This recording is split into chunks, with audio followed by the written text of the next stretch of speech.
जमुई जिले के सोना प्रखंड क्षेत्र अंतर्गत सुदूरवर्ती क्षेत्र बेलमा पंचायत के सिद्धेश्वरी गांव में बेसहारा बुजुर्गों की उम्मीद के किरण को लेकर लाइफ केयर सेंटर में सौजन्य से इस गांव के वृद्धाश्रम का शिलान्यास किया गया।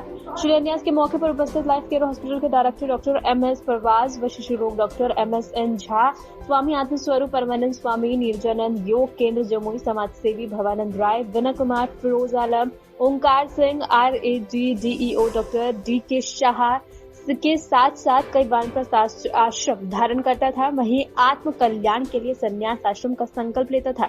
इस गांव की आदिवासी महिलाएं पुरुषों के मुख्य अतिथियों को स्वरहाय गीत में स्वागत किया गया।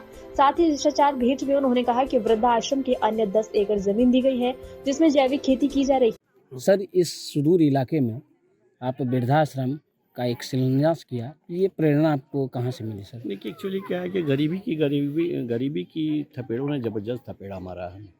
बचपन से पता है, ना मेरे बाप हैं ना पिताजी हैं, दुनिया से चले गए पिताजी भी और माँ भी। मगर ऐसा है कि जब भी हमारे पास आते थे तो आज 11 साल 12 साल की प्रैक्टिस के दौरान लगभग वो गरीब लोग ऐसे आते हैं कि जो कहते हैं कि वृद्धा पेंशन नहीं मिला इसलिए इलाज नहीं हो पा रही है, बच्चे हैं तो बच्चे हैं छोड़ दिए हैं।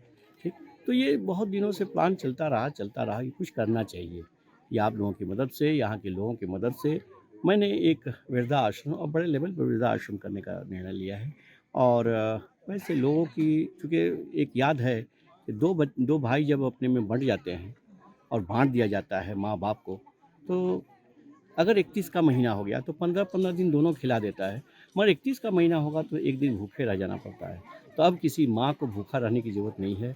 अब किसी वृद्धा लोगों की पिता के तुल को भूखे रहने की ज़रूरत नहीं है। हमारी संस्था चलाएगी और सबके जनता, मैं आग्रह करना चाहूँगा कि आपके माध्यम से, चैनल के माध्यम से, कि जितने भी लोग हैं आप अपनी एनिवर्सरी यहाँ मनाइए, आप अपना क्या बोलते हैं बर्थडे यहाँ मनाइए, आप यहाँ मनाइए, इन गरीबों के साथ मनाइए, ठीक है। और जो भी खाना आप लोग शादी ब्याह में खिलाते हैं, वेस्टेज नहीं करके वो खाना कम से कम इस वृद्धा आश्रम तक पहुँचाने का प्रयास कीजिए। कितनी परेशानी हो रही है इस कार्यक्रम करने में? बहुत ज़्यादा परेशानी है, मगर मैं बधाई देना चाहूँगा अपने अभिभावक का, भावानंद सर का। बहुत ज़्यादा मदद हमसे उनको मिली, उनको हमसे मिली है। करण सर का, स्वामी जी का, ये सभी लोग हमें बहुत मदद किया है और मैं धन्यवाद हूँ। और मैं चाहूँगा कि अभी एक हमारे साथियों ने किया है कि 51,000 रुपया संस्था को दिया है और ये संस्था लेवल पर काम करेगी, ईमानदारी पूर्वक काम करेगी।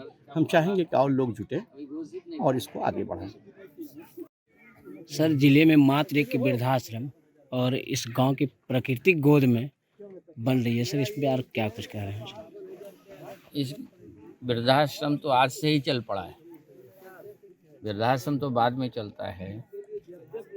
डॉक्टर परवेज की कर्मपरायणता और समाज के सेवकों का डॉक्टर परवेज ने जिस प्रकार से चयन किया है, और वृद्धाश्रम को एक मेडिकल सपोर्ट की ज़रूरत थी, फिनांस की ज़रूरत थी, एक कल्चर की ज़रूरत थी, एटमॉस्फेयर, रिसर्च एटमॉस्फेयर जमुई जिला में कहाँ मिलेगा। तो वातावरण भी मिल गया, औषधालय चलता फिरता औषधालय मिल गया, जिसके जीते जागते सेवा, प्रेम, दान के ये सब के निक नेम हैं भावानंद जी और डॉक्टर MSN झा। और डॉक्टर परवेज को तो बहुत पहले ही ये सेवा का कीड़ा काट चुका है।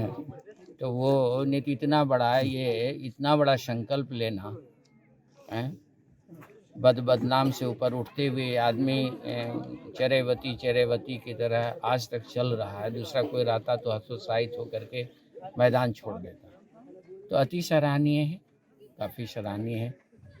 और आज ही से ही हमको लग रहा है, आज से ही वृद्धा आश्रम दौड़ गया, और क्या चाहिए इसको। देखिए, इसकी आवश्यकता तो लोगों को शहरों में बहुत पहले से महसूस हो रही थी, गांव में भी इसलिए अब आवश्यक हो गया ना कि अधिकतर लड़के बाहर काम करने चले जा रहे हैं, इसलिए घर में देखने वाला उनका नहीं रहता है। तो जो वृद्ध लोग हैं वो कहाँ जाएंगे, उन्हें तो गांव में ही रहना है। एक बहुत बड़ी समस्या है अनएम्प्लॉयमेंट, लोकल अनएम्प्लॉयमेंट की वजह से ये सब सारी चीज़ें। पहले गाँव में वृद्धाश्रम की ज़रूरत नहीं होती थी, बूढ़ों के लिए गांव ही स्वर्ग हुआ करता था, क्योंकि वहाँ सारे लोग मिलते थे, बड़ा परिवार रहता था, सारे नाता नाती पोता पोती सबके बीच में उन लोगों का समय बीत जाता। लेकिन अब वो समय हो गया, छोटा परिवार हो गया, दूसरा की पलायन हो रहा है। इसके लिए आवश्यक है कि ये संकल्प, राम जी ने कहा कि बहुत बड़ा संकल्प है, लेकिन प्रभुपाद जी एक प्रयोग धर्मी आदमी हैं, बहुत तरह के एक्सपेरिमेंट करते हैं, बहुत तरह का विरोध होता है उनका, लेकिन वो छोड़ते नहीं हैं। तो ये मुझे लगता है कि वो चला लेंगे, वो चला लेंगे। Thank you.